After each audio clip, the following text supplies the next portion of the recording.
Joke time muna tayo, mga kababayan. Padala ni Minard Baliwag, tagatan sa Cavite. Kwento ito ng isang presidente at kanyang mga cabinet members. Yung presidente, yung pangalan si Dugong.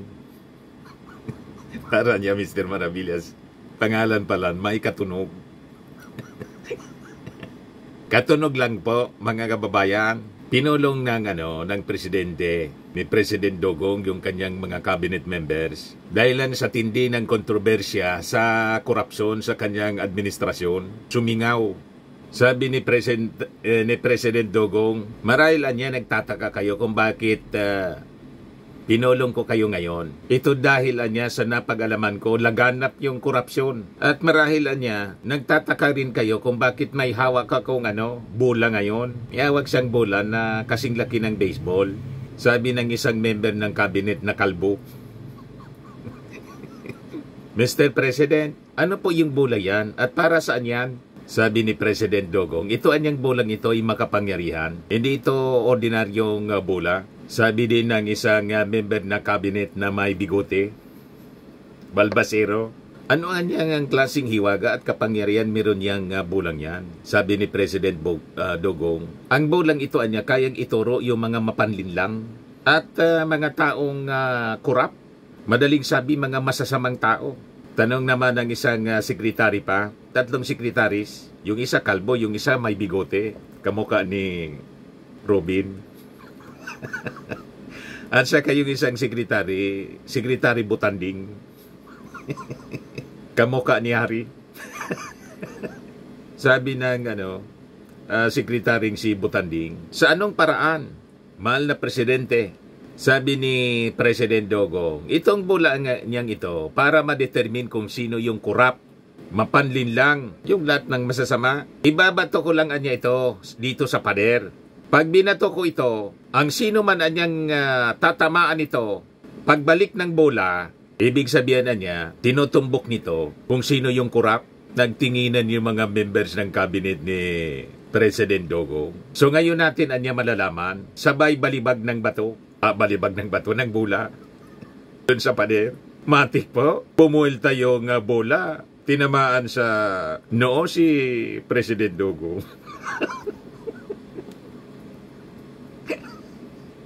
Tumbok na tumbok. Sabi mo ni President Dugong po, trial muna anya to. Joke lang yun. Tumablada kasi sa kanya mga kababayan yung bola, di ibig sabihin sa yung korap. Joke lang daw. Trial. Anyway, joke naman lang po talaga ito. Nagkwento. Amatik na, 200 pesos. Makapangyarihan talaga po yung bola. Natumbo kung sino yung korap. Kasali ka na sa monthly draw. Pag nabunot, yung pangalan ninyo, 5,000. Yung hindi pa mabubunot, qualified sa sa December, grand draw natin, 10,000 pesos yung grand prize natin. Padala mo na lang yung GCash number mo sa Messenger. Yung mga nagtatanong pala, paano makapagpadala ng entry? I-sending ninyo sa aking Messenger. Wag dito sa wag dito sa timeline. Wag sa comment box nitong YouTube. Punta kayo sa Facebook account ko, Dante Maravillas Vlog or Dante Maravillas. I-messenger ninyo kasi private message ninyo. Kasi pag nabasa na, hindi yan masaya. Kailangan bago sa pandinig ng ating mga kababayan. At kung natuwa kayo sa ating mga lalo na kayong nagpapadala mga entries, pakiusap ko naman. Kung di pa kayo subscriber, click subscribe po. Dangan lagi ninyong isi-share yung ating mga videos po para marami tayong mapasaya. Stressful po kasi ang ating mundo ngayon. Napakasama na yung ating mundo. So at least sa pamamagitan ng mga kwentong katatawanan, gumaan yung ating pakiramdam. Yun ang purpose kung bakit nilagay natin yung portion na ito mga kababayan dito sa ating vlogging. Dito na tayo sa seryosong mga kwento natin at nakaka-stress. Lalo na si Atty. Harry Roque na stressful talaga po. May sinasabi na naman po siya ngayon. Ayan kitang-kitang stress sa mukha ni Atty. Harry Roque. Parang hindi na po ito natutulog ng maayos. Pero walang kadala-dala. Kung ano-anong pinagdadakdak po. O ito, nagmumura na naman po. Roque snaps in Cosidats cottage. Yan o. Nagmumura yung murang ito, mga kababayan. Pag bumurang ito yung dialogue ni pananalita ni Maharlika. Kasama niya kasi, mga kababayan, ngayon si Maharlika. Nakita ko sa isang video, nagluluto yung dalawa. Tapos sabi, bangag, bangag, bangag. Bangag, bangag, bangag. Ngayon, nagmumura na naman po, mga kababayan. Sabay sabing, ibalik ninyo si FPRRD. Hindi po ninyo madadala sa ganyang mga pananalita pagmumura. Kahit magmura kayo ng magmura araw-araw, hindi siya makakatulong. Bagkos lalong pinapahamak ninyo yung inyong leader. At itong mga actuations ninyo, mga pronouncement ninyo, pagpapakita lang ng desperation. Ibig sabihin, wala na kayong maisip na paraan kundi magmura na lang. Express yung inyong galit. Di ba? Yan sabi rito. Former Duterte spokesperson Harry Roque has launched a fiery tirade from a Cosidats cabin by claiming the government is using the China-Taiwan war tension to cover up what he calls the illegal arrest in surrender of ex-President Rodrigo Duterte to the International Criminal Court. Malabo man po yung pananaw ninyo. Yung statement ng ating gobyerno, lalo na po ni General Browner, tungkol sa preparasyon na ginamit ng kaalyado ninyo, barkada ninyong bansa na China, para pagbantaan, ibuli uli ang ating bansa. Sabi ni General Browner, it is just a prudent measure. The guidance was not a response to an imminent threat nor a declaration of heightened alert, but rather a prudent measure to ensure readiness for potential scenarios. These orders focus on preparedness, are rooted on the armed forces' fundamental mandate to protect Filipinos and secure our territory. So anong problema doon sa naging statement Attorney Harry Roque ni General Browner? Tama lang naman yung statement. Tapos sasabihin ninyo, gusto lang i-cover up, nililihis. Ginagamit itong issue para i-cover up yung issue sa pagkaka-aristo ng Interpol, pag-surrender ng gobyerno sa Interpol, and finally sa ICC, kay Digong. Malayo po ang mga punto de vista po ninyo. Basta lang kayo may masabi, mima lang. Tama po? Yan ang accusation po ni Atty. Harry Roque. According to Roque, the real agenda behind Browner's statement is to shift public attention away from Duterte's looming ICC trial. Sabi niya, they're using war talk as a decoy. The real issue, why you handed over FPRRD to the ICC even before they requested cooperation.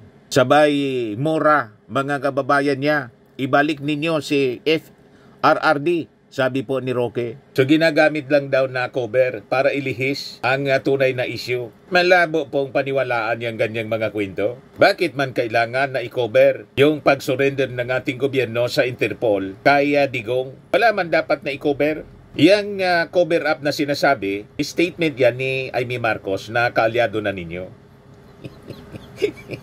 Nagpapapansin lang sa pamamagitan ng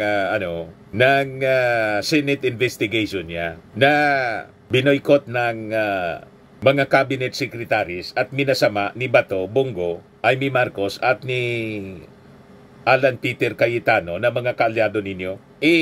Yung unang hearing po, 6 hours na nagtanong, hindi pa ba sapat yun? O ngayon, pinasumpe na yung mga opisyal, di pasumpe na ninyo. Sabi nga natin, nung panahon ni Digong, sa investigation ng committee ni Gordon sa Farmally, ganun din nag-invoke ng executive privilege yung administrasyon ni Digong, si Digong mismo. Nung panahon ng amo mo, tama, ngayon mali. Saan kapulutin niya na uri ng mga argumento ninyo? Pag pabor sa inyo, tama. Pag hindi pabor, mali na. You see? So sabi pa dito sa balita ng abogado.com, Roque also echoed Beijing's narrative by reiterating the Philippines' official One China policy. Thus, the country has no business getting involved in Taiwan. Sa isip lang ninyo naman yan na gustong mangialam sa issue ng Taiwan, ang Pilipinas, posisyon ng China mismo ang inyong sinasabi na tayo nangingialam. Hindi man tayo nangingialam kung i-invade ng China ang Taiwan. Kaya lang, paliwanag po ni Browner, it is inevitable sa atin. Kailangan talaga maganda tayo kasi po, obligasyon mandato ng armed forces ang i-rescue yung 250,000 na mga OFWs doon. Kailangan man matulog lang tayo para may issue kayo. Napabaya, bangag talaga yung ating presidente, natutulog lang. Habang umaatake yung China sa Taiwan, alimbawa mangyari yon, mababayaan lang ba ng ating gobyerno? Hindi po maaari ang ganun. Gagalaw at gagalaw po tayo.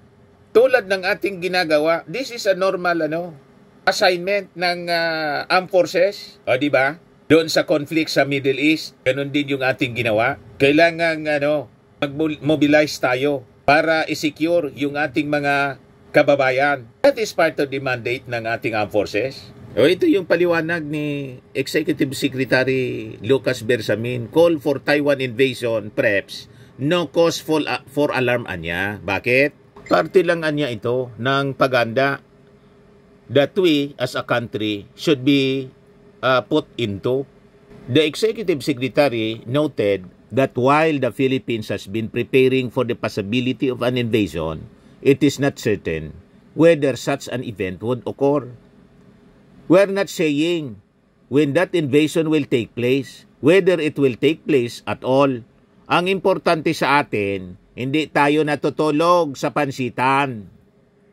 Naintindihan mo na, Harry Roque, basta lang kayo makadaldal. Kung ano yung narrative kasi ng China, mga propaganda nila, sinasabing nangingialam tayo, ibaliktad po, ang totoo niyan, sila yung nangingialam dito sa atin. Pati nga yung ating armed forces, in-infiltrate na. Yan sabi ni Browner, Communist China is already conducting United Front works in our country. They are already infiltrating our institutions, our schools, our businesses, our churches, even our ranks in the military. It is very important that we prepare, sabi po ni Browner. As members of the armed forces of the Philippines, we should have that mentality that we are already at war.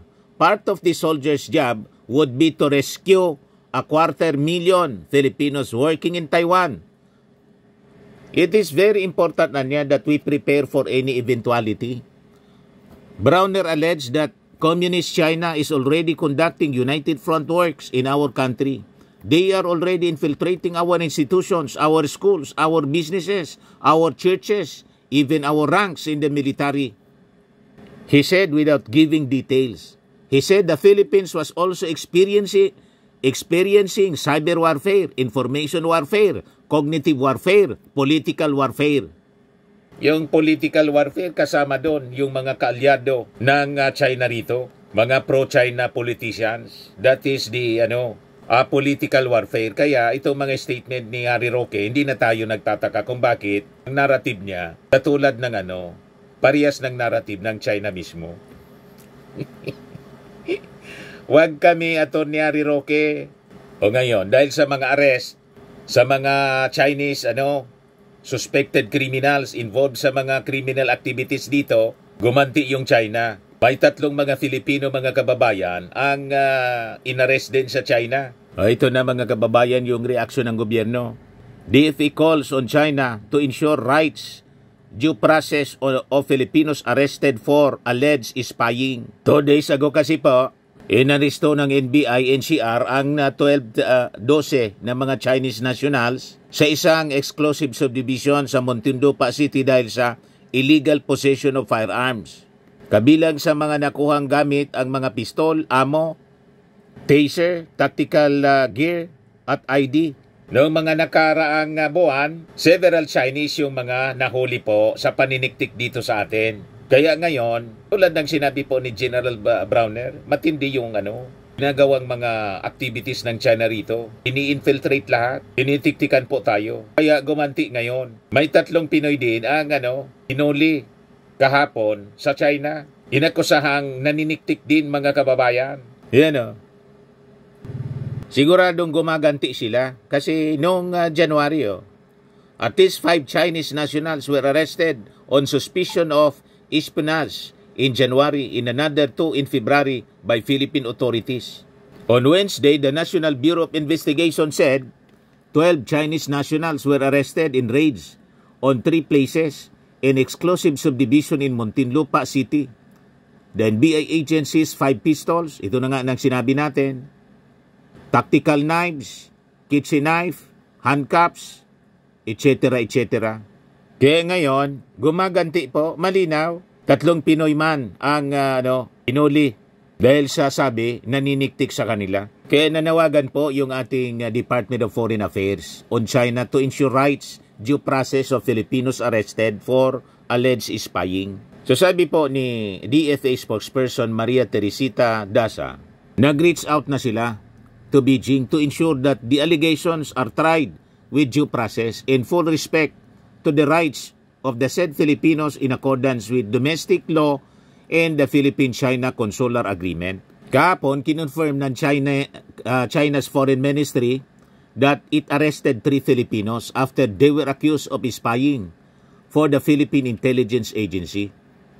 Go Jiakon, spokesman for the ministry, said that the arrest of the said individuals who the Chinese Embassy in Manila confirmed as residents of Palawan came after the Philippines supposedly concocted a series of so-called Chinese spy cases. Both Go and the embassy did not provide the identity of the arrested Filipinos, but according to China's state-run media Global Times, they were identified as David Cervantes, Albert Indencia, and Natalie Plisardo.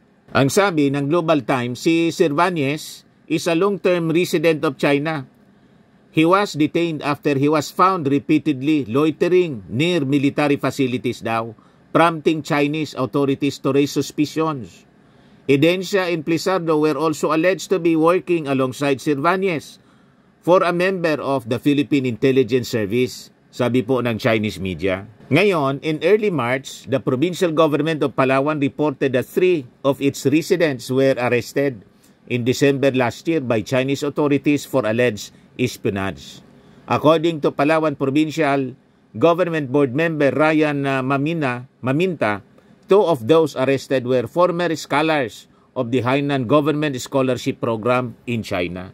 So makikita ninyo mga kababayan yung pattern. Gumaganti po ang China sa ating mga ginagawa rito. Ang gustong mangyari nila, yung kanilang paniniktik dito mga kababayan, mga criminal activities nila. Wag lang tayong gumalaw. Pabayaan lang sila na infiltrate tayo. Kasi pag ganon ang gagawin natin, gagantian tayo. Yung mga Filipino din na nandun sa China, aarestuhin nila at akusahan na mga tiktik din. Ganon katindi po ang pag-ugali ng China. So paano tayo magtitiwala po sa mga Chinese? Sa ganong mga ginagawa nilang mga activity sa atin. Dumala ito po during the previous administration. Namihasa po sila. Ngayon na nagre-react po tayo, nagagalit sila, ginagantian po tayo. Huwag tayong pasusupil sa kanila pong mga ginagawa.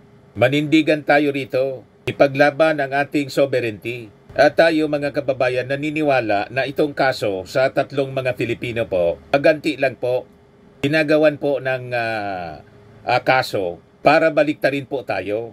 Tayo na ngayon yung naniniktik. Ba't namin pa titiktikan sila? Wala man tayong interes sa mainland China. Ang interes lang po natin dito sa West Philippine Sea. Sumalinaw po na gawa-gawa po nila para sa mga propaganda to weaken our resolve. Mga kababayan, ganoon ang strategy po ng China.